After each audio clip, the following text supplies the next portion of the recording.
मुक्ताई नगरात वन विभागाचा डोळेझाक कारभार, लाकडांनी भरलेले ट्रक धावताय पण अधिकारी झोपेत का? मुक्ताई नगर तालुक्यातील नायगाव, पिंपरी नांदू, बेलसवाडी आणि करकी परिसरात निसर्गाची कत्तल सुरू आहे. ही चोरी लपून छपून नाही तर चक्क दिवसाढवऱ्या ट्रकचे ट्रक भरून लाकूड राजरोसपणे वाहून नेले जात आहे.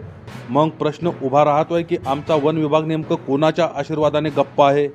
एकीकडे सरकार झाडे लावा झाडे जगवासाठी कोट्यावधीचा चुराडा करताय आणि दुसरीकडे मुक्ताई नगरात उभी झाडे कापून त्यांची लाकडे ट्रकमध्ये भरली जात आहे. दिवसाढवळ्या रस्ते ओलांडणारे हे ट्रक वन विभागाच्या कर्मचाऱ्यांना दिसत नाही की त्यांना दिसूनही न दिसल्यासारखं करण्याचे आदेश वर्तून आहेत.